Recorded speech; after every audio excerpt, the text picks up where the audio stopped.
जोहार हजारीबाग। मैं फैज़ अनवर, आप देख रहे हैं जोहार हजारीबाग। झारखंड में चुनाव खत्म हो गया है।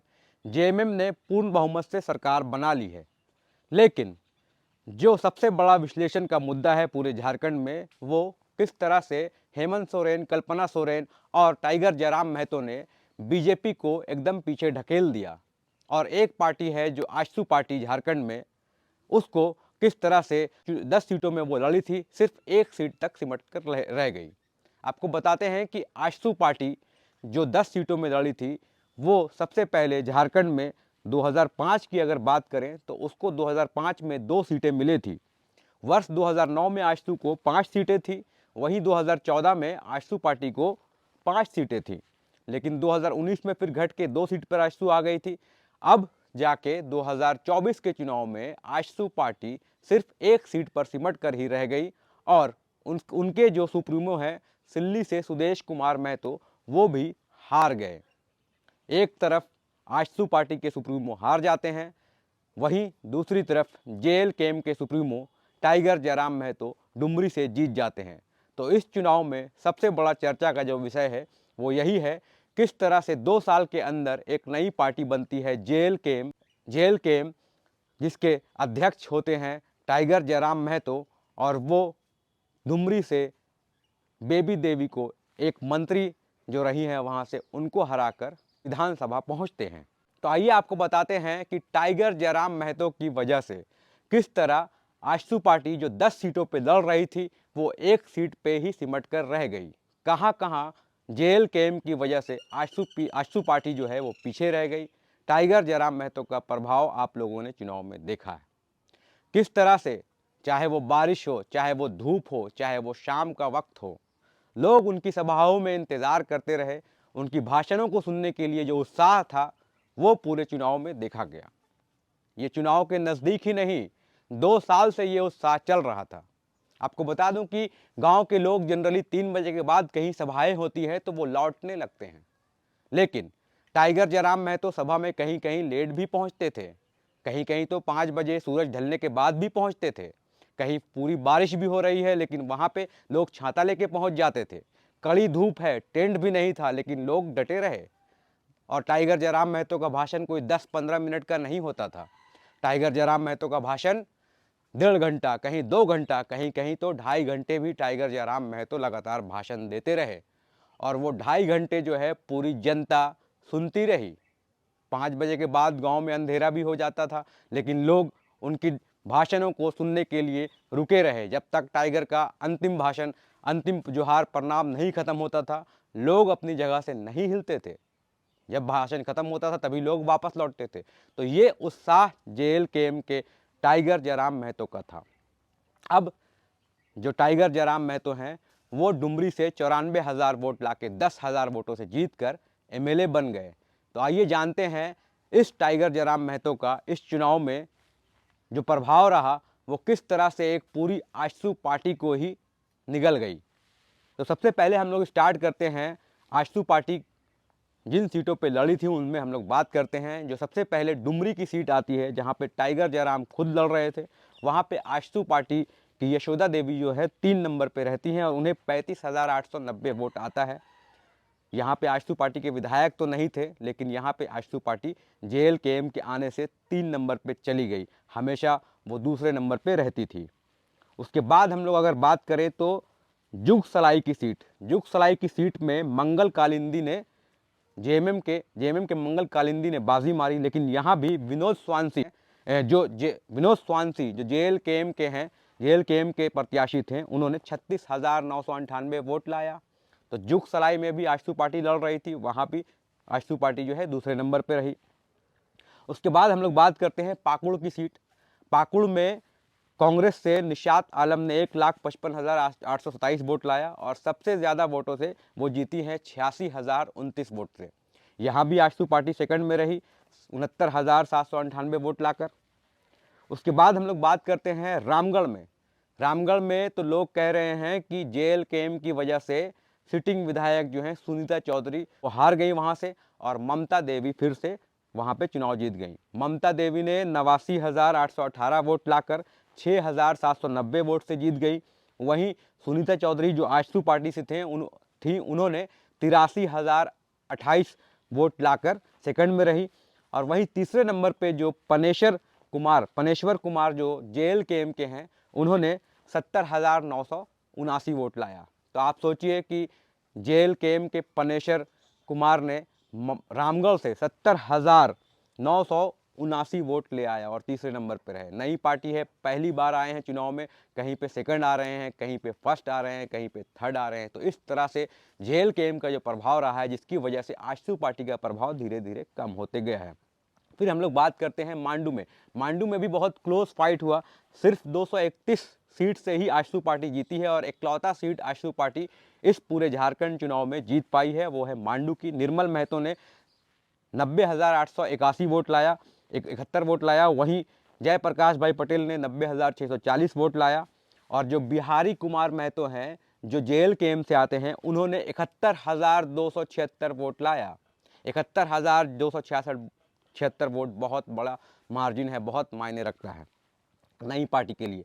और सबसे हॉट सीट जो चर्चा का विषय था, जहां से आजसू पार्टी के सुप्रीमो सुदेश महतो, जो विधायक कई बार रह चुके हैं वहां से, वो लड़ रहे थे। और वहां पे अमित कुमार महतो झारखंड मुक्ति मोर्चा से 73,169 वोट लाकर 23,867 वोट से जीत गए। वहीं सुदेश महतो का जो परफॉर्मेंस रहा, वो 49,302 ही वोट ला पाए। और जो JLKM के थे, देवेंद्र नाथ महतो काफ़ी चर्चा में थे। ऐसा लग रहा था कि देवेंद्र नाथ महतो भी बाजी मार देंगे यहाँ से, लेकिन देवेंद्र नाथ महतो जो है JLKM के 41,725 वोट लाया। और इनकी वजह से आप कह सकते हैं कि सुदेश महतो का परफॉर्मेंस खराब रहा और सुदेश महतो अपनी सिटिंग सीट जो है गंवा चुके हैं। तो आजसू पार्टी का ये सीट भी गया। उसके बाद हम लोग बात करेंगे लोहरदग्गा में। लोहरदग्गा में रामेश्वर ओरांव कांग्रेस से, उन्होंने 1,13,507 वोट लाया। यहाँ भी आजसू पार्टी जो है थी और यहाँ पर भी JLKM का परफॉर्मेंस काफ़ी अच्छा रहा। तो आजसू पार्टी जो 10 सीट पे लड़ रही थी, सिर्फ एक ही सीट जीत पाई और वो भी मांडू की सीट, और 231 वोटों से जीत पाई। तो ये लोगों का कहना है कि JLKM के आने से क्या आजसू पार्टी का पतन हो गया और जयराम महतो का नया उदय हो रहा है। इनका फ्यूचर लोगों को लोग देख रहे हैं। सबसे जो इंटरेस्टिंग बात है, जहाँ से सिटिंग विधायक थे आजसू पार्टी के लंबोदर महतो गोमिया से, वहाँ पे लंबोदर महतो तीसरे नंबर पे चले गए। यहाँ पे योगेंद्र प्रसाद ने 95,170 वोट लाकर 36,093 वोट से जीता। और यहाँ पे JLKM की पूजा कुमारी ने 59,077 वोट लाकर दूसरे नंबर पे रही। और लंबोदर महतो जो आजसू पार्टी के सिटिंग विधायक थे, उन्होंने 54,508 वोट लाया। तो पूजा कुमारी ने लंबोदर महतो से 5,000 वोट ज़्यादा लाए। तो यहाँ पे सबसे बड़ा प्रभाव गोमिया में देखने को मिला। और वहीं हम लोग बात करें अगर ईचागढ़ की, तो ईचागढ़ में भी सबिता महतो जीती हैं JMM से, उन्हें 77,552 वोट लाया। यहाँ भी आजसू पार्टी के हरेलाल महतो खड़े हुए थे, सेकंड नंबर पे आए। लेकिन थर्ड नंबर पे जो आए तरुण महतो, झारखंड लोकतांत्रिक क्रांतिकारी मोर्चा के, उन्होंने 41,138 वोट लाया। ये प्रभाव भी इनका बहुत रहा, जिसकी वजह से आप देख सकते हैं कि सिर्फ 26,523 वोट से आजसू पार्टी यहाँ से हारी है। तो ईचागढ़ में भी इस तरह से JLKM का प्रभाव रहा। उसके बाद हम लोग बात करते हैं मनोहरपुर में भी आजसू पार्टी लड़ रही थी। यहाँ जगत मांझी JMM के 73,034 वोट लाकर 31,956 वोट से जीत गए। और वहीं दिलबर खाखा जो JLKM के थे, उन्होंने भी 6,927 वोट लाया। दिनेश चंद्र बोपाई आजसू पार्टी से लड़ रहे थे, मनोहरपुर भी हार गए। तो ये परफॉर्मेंस जो रहा आजसू का JLKM की वजह से, या फिर आप कह सकते हैं कि लोगों ने इस चुनाव में JLKM को आजसू पार्टी की जगह देख रहे थे। उसके बाद हम लोग बात करते हैं JLKM ने जो सबसे बड़ा प्रभाव डाला, जो नेता प्रतिपक्ष भाजपा के थे अमर कुमार बावड़ी, और ये चंदन क्यारी की सीट, यहाँ पे उमाकांत रजक झारखंड मुक्ति मोर्चा से 90,027 वोट लाकर 33,733 वोट से जीत गए। यहाँ भी झारखंड लोकतांत्रिक क्रांतिकारी मोर्चा के अरुण राजवार ने 56,294 वोट लाकर दूसरे नंबर पर रहे। तो आप सोचिए कि नेता प्रतिपक्ष की सीट पे चंदन क्यारी से दूसरे नंबर पे रही JLKM, और यहाँ पे अमर बावड़ी को जो है हार का सामना करना पड़ा। यहाँ भी जो JLKM के प्रत्याशी हैं, वो 203 वोट से आगे रहे और सेकंड नंबर पे रहे, जहाँ नेता प्रतिपक्ष अमर बावड़ी तीसरे नंबर पे चले गई। तो ये जो परफॉर्मेंस रहा है JLKM का, JLKM के आने से जयराम महतो की उदय से सुदेश महतो का क्या पतन हो गया? क्या आजसू पार्टी 10 सीटों पे लड़ी थी और 1 सीट पे ही रह गई? वहीं जयराम महतो का स्ट्राइक रेट जो है वो खतरनाक हो गया। वो डुमरी से तो जीत ही गए, लेकिन बाकी सभी जगह में, बाकी सभी विधानसभाओं में बहुत ज़बरदस्त परफॉर्मेंस किया। कहीं कहीं भाजपा को उन्होंने हराया, कहीं कहीं उनके वजह से भाजपा के प्रत्याशी हारे, कहीं कहीं उनके वजह से कांग्रेस के भी प्रत्याशी हारे हैं। क्योंकि आपको बता दूं कि जो लातेहार में हुआ है, लातेहार में मंत्री जी जो हारे हैं बैद्यनाथ राम, वहाँ भी JLKM का थोड़ा बहुत प्रभाव रहा। चतरा में प्रभाव रहा जहाँ पे RJD हारी है। सिमरिया में थोड़ा बहुत प्रभाव रहा। तो कहीं ना कहीं JLKM का इस चुनाव में भारी प्रभाव रहा। इतना ही नहीं, रांची के बगल में खिजरी की सीट, रांची के बगल में कांके की सीट, इन सब सीटों पे जो है वो JLKM का इतना प्रभाव रहा। सिंदरी की सीट, निरसा की सीट जहां से CPI जीती है, वहां भी JLKM का प्रभाव रहा। तो पूरा चुनाव अगर मिला लें तो JLKM का उदय होता हुआ दिख रहा है इस चुनाव में, और इनकी वजह से जो है आजसू पार्टी का सुपड़ा साफ होता दिख रहा है पूरे चुनाव में। तो 2024 जो है इसलिए अलग रहा, यहाँ पे एक नई पार्टी बनती है जयराम महतो की, JLKM की, और जो अपनी चुनाव में पहली एंट्री करती है लोकसभा में, लोकसभा में भी काफ़ी अच्छा परफॉर्मेंस करने के बाद विधानसभा में जब आती है तो सभी लोगों को चौंका देती है। डुमरी से उनके विधायक जयराम महतो जीत जाते हैं, और उसके बाद कई सीटों में 2 नंबर पे रहते हैं और कई सीटों पे जो है वो 3 नंबर में रहते हैं। तो इतना खतरनाक परफॉर्मेंस जिसकी वजह से JMM में आप कह सकते हैं कि JMM ने हेमंत सोरेन, कल्पना सोरेन और जयराम महतो ने मिलकर भाजपा को जो है वो इस पूरे झारखंड में 21 सीटों पर ही सिमटा दिया। क्योंकि जहाँ जहाँ पे भाजपा हारी है वहाँ भी JLKM का परफॉर्मेंस काफ़ी अच्छा रहा। कहीं कांग्रेस जीत गई, कहीं जहाँ पे कांग्रेस भी हारी है वहाँ भी आप कह सकते हैं कि JLKM का परफॉर्मेंस काफ़ी अच्छा रहा, वहाँ भाजपा जीत गई। तो ये देखकर ये सब लगता है कि JLKM का जो भविष्य है वो किस ओर जा रहा है। कई तरह के आकलन निकल के आ रहे हैं।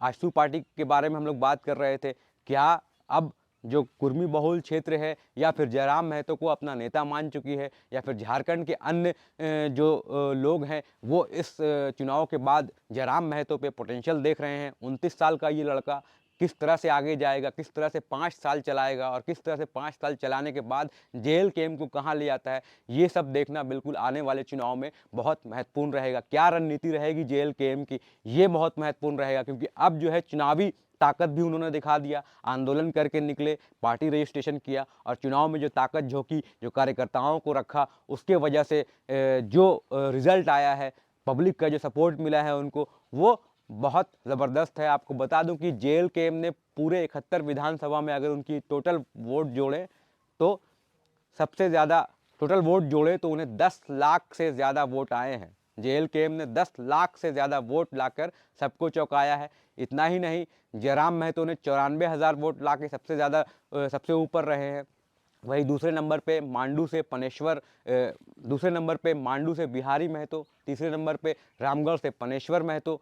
तो इस तरह से जो जयराम महतो का की पार्टी जो JLKM आई है वो झारखंड की राजनीति में एक इतिहास लगभग गढ़ चुकी है। 28 तारीख को मुख्यमंत्री हेमंत सोरेन जी शपथ लेंगे, और क्या कुछ होगा इस चुनाव में आगे 28 तारीख के बाद हम लोग अपडेट करते रहेंगे। लेकिन आपको बता दें कि इस चुनाव में, झारखंड के इतिहास में 2024 के चुनाव में 5 से ज़्यादा मंत्री जो है, सिटिंग मंत्री, जो पार्टी जीत के आई है, जो पार्टी सत्ता में है अभी, जो पार्टी बहुमत बनाई है JMM और कांग्रेस मिला के, उनके जो मंत्री है 5 से ज़्यादा मंत्री जो है हार गए इस चुनाव में। लेकिन फिर भी पार्टी जो है बहुमत में आ जाती है, और JLKM का प्रभाव जो होता है इन सीटों में भी देखने को मिला है, जहाँ पे कई मंत्री जो है हार गए, जिन्हें हार का सामना करना पड़ा। आपको हम लोग पूरा डिटेल बताएंगे अगले वीडियो में, कौन से मंत्री कितने वोट से किस विधानसभा से हारे हैं। सत्ता पक्ष के पार्टी जो अभी कांग्रेस और JMM की सरकार बन रही है, गठबंधन की सरकार बन रही है, उस पार्टी से जो हारे हैं 2024 चुनाव में, कौन से मंत्री कितनी वोटों से हारे हैं। और ये भी बताएंगे सबसे कम मार्जिन से कौन विधायक जीते हैं और सबसे ज़्यादा मार्जिन से कौन विधायक जीते हैं। ये सारी बातें बताएंगे। इस वीडियो में हम लोग डिस्कस कर रहे थे आजसू पार्टी और JLKM के बारे में। क्या JLKM जयराम महतो के उदय होने से आजसू पार्टी का पतन देखने को मिल रहा है? ये बहुत इंटरेस्टिंग खबर पूरे झारखंड में चल रही है। देखना यही है कि JLKM का फ्यूचर क्या होता है आगे। बहुत बहुत धन्यवाद। मैं फैज़ अनवर, जोहार हज़ारीबाग।